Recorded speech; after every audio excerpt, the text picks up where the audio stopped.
ลาเก่าเนาะวันนี้มานำกัน4 คนไปเบิ่งดอกทอง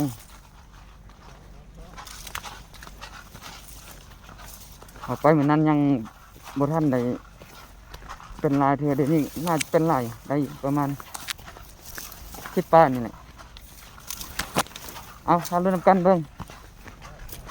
ว่าสิมีนกให้ยิงบ่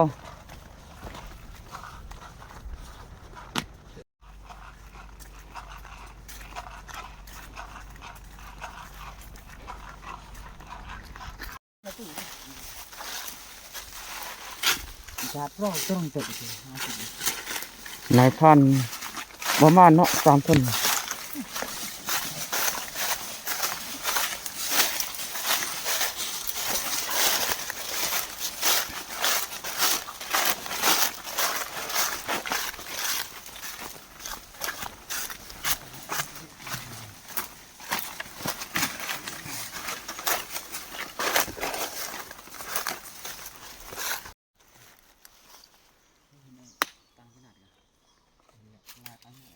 บ่ทายิงมื้อนั้นให้ซองนายพันนางท่ายนี่แล้วก็ซองนายพันสิไปทางลมหุ่นเบิ่งดอกทองอีลมหัน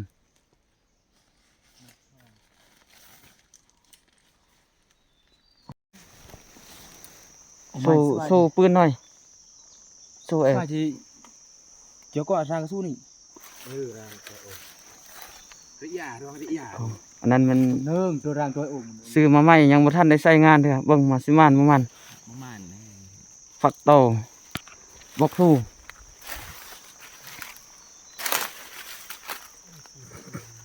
ไป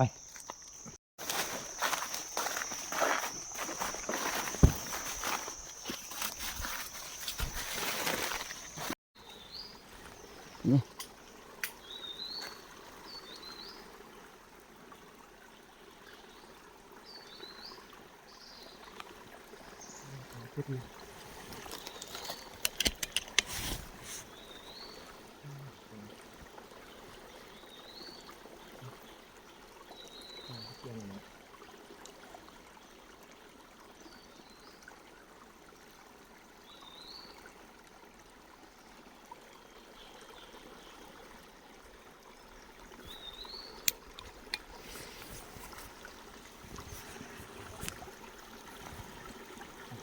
ดอกทองนี่ก็ลายอยู่เนาะ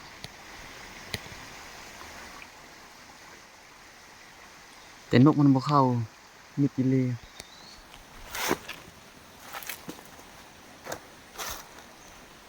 สลายอยู่ดอก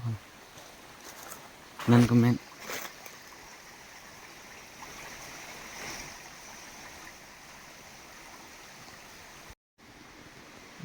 กระหอกจิกกินมักปี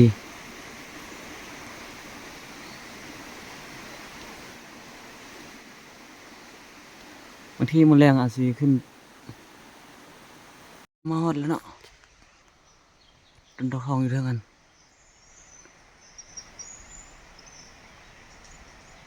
เป็นแล้วตอนนั้นเฮามายังบ่ทันได้เป็นเด้อนี่เป็นแล้วนกเข้าอยู่เฮามานี่ก็สวยแล้วเนาะนี่ก็ประมาณ11 โมงนั่นแหละคันเฮามาได้เช้ามันน่าจะเข้าลายอยู่ยังบ่ได้มีไผยิงเด้ออ้าวฮอดต้นแล้วเนาะแปลงบ่นั่งแล้วเมื่อกี้มาเห็นเข้าอยู่นกหั่นแล้วแปลงบ่นั่งแล้วก็มีจิเลยเอาถ้าลุ้นเบิ่งนำกันสิเข้าให้ยิงบ่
เรียบร้อยนุ่ง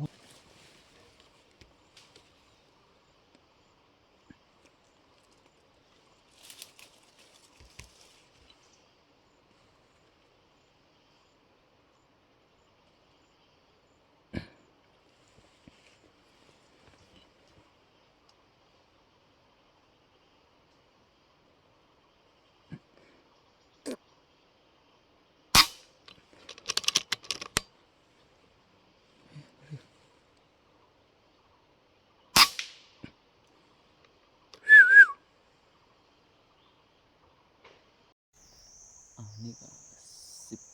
11 โมงยิงตกเต้นนกกับตัวกระเล่นตัวหนึง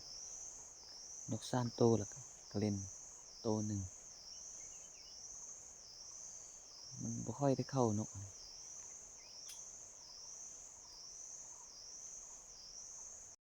อ้าวนี่ก็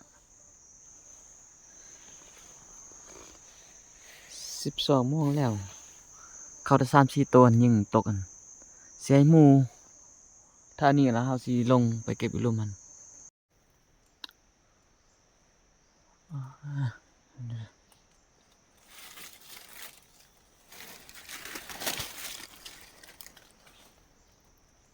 นั่นตัวหนึง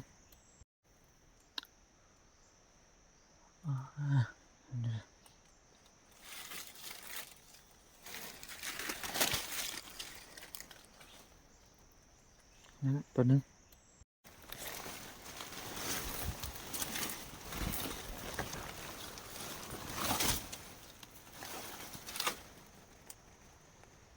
สองนกปักยาว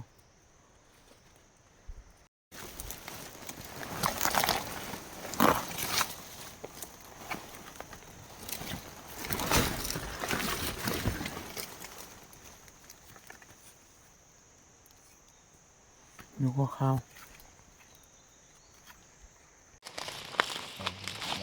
เอ้ามันยิงตก4 ตัวซอกเห็นได้3 ตัวตัวหนึงพัดบ่เห็น3 ตัวก็เล่นหั่นมันเอาได้อัน3 ตัวแล้วหมู่ลงได้ทั้งเท่ากันประมาณ8 ตัวเอ้ากลัวกินมันแซงตู้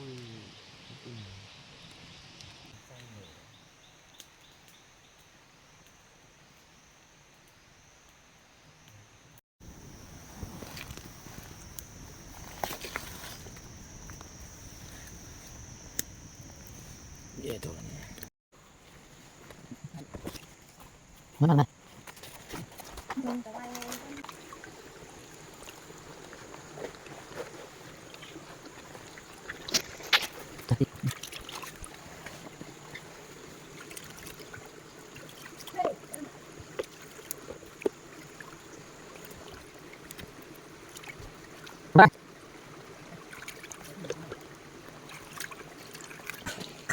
อย่าพูดตัวนะเมย์เป็น ปุ๊บลงหมู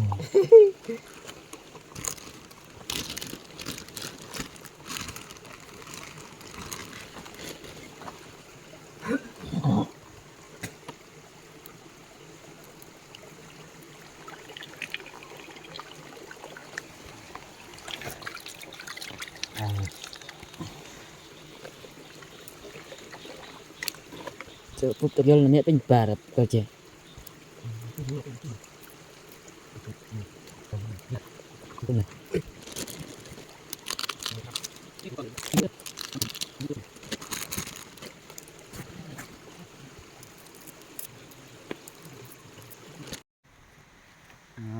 ตอนนี้เนี่ยคักได้แซ่บๆเด้อแซ่บนี่บ่ให้กินเด้ ตัวเหลืองปันดิซิ โอ้ พรอก บ่แซ่บบ่แซ่บ ปันดิพรอกวู แซ่บนี่อายนี่อายตัวนั้น โอ้โหเป็นบ้านทั้งนั้นตัวเหลืองปันดิซิพรอกปันพรอกวู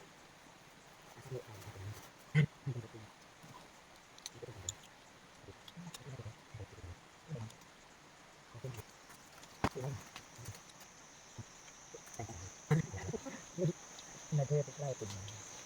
ก็จะแม่งเหี่ยวอะไรเจน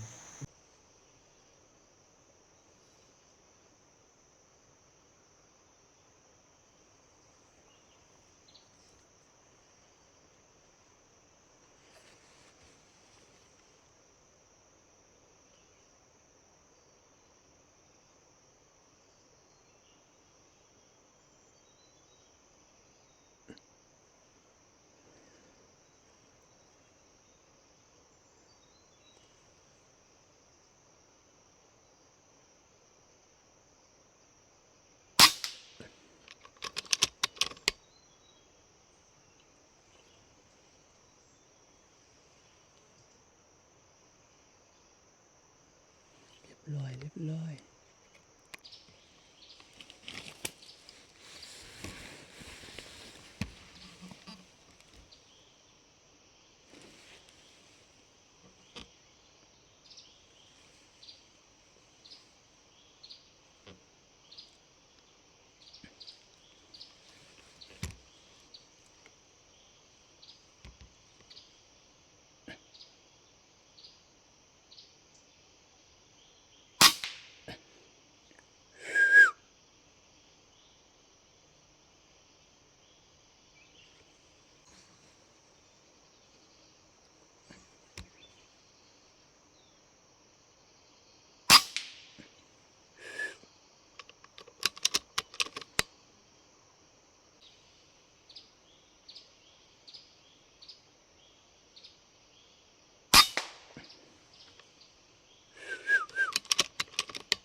เรียบร้อย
หลายพันประมาณเนาะ2 ต้น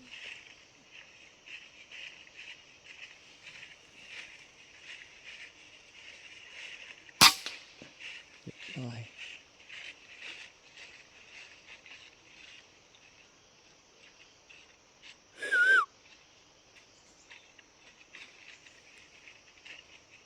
นั่น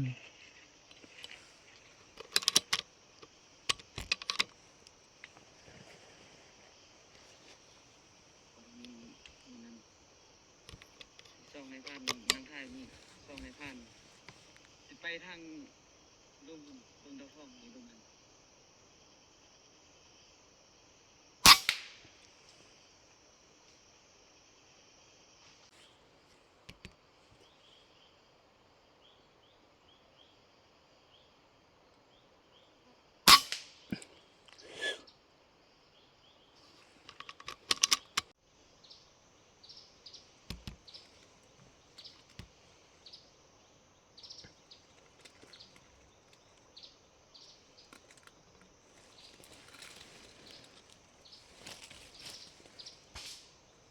อี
4 โมงไปแล้วเนาะ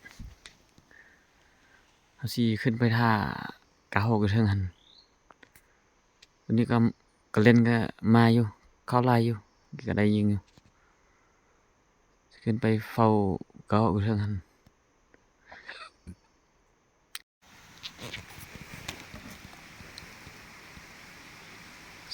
4 โมงไปแล้วเอาขึ้นมาทานหมอกปีเนาะ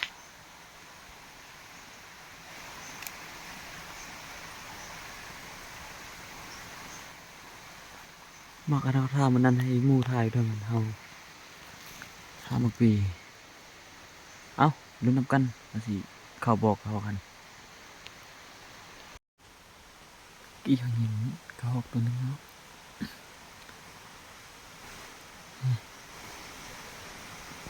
ทั้งปีตัวนี้ตกทั้งปีทั้งกระหอกจังตายบ่ได้หมดเขาเปิดสโคปมันบ่ได้อ้าวมืดแล้ว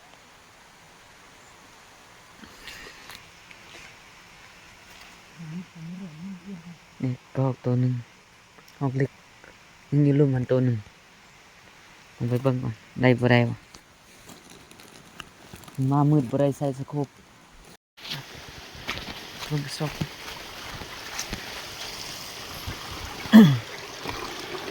ยิงมันตกทางกระหอกทางปีจักหนึ่ง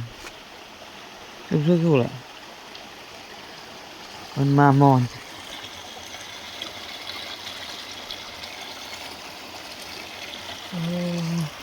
รู้สึก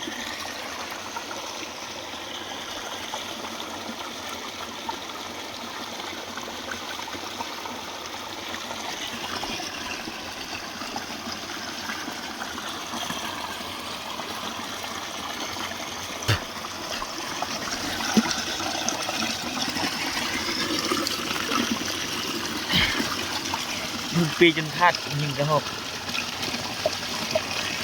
บางทีบ่ถึกแหละอ่ะไอ้ตัวเดียวนี่นะ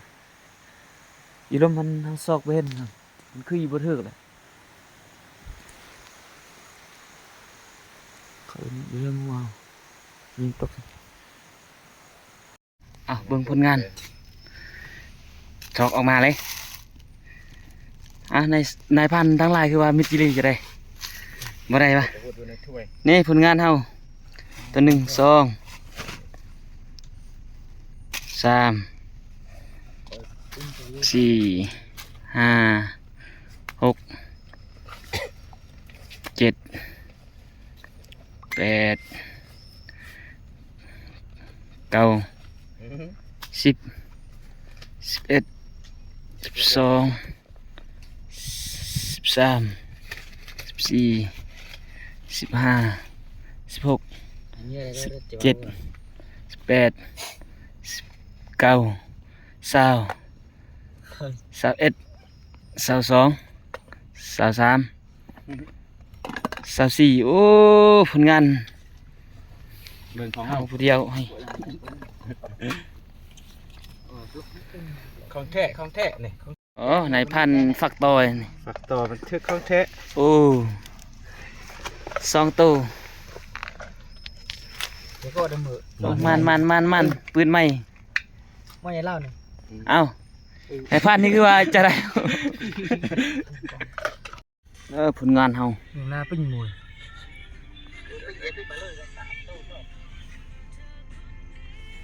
ซาปลายแต้มเอ้า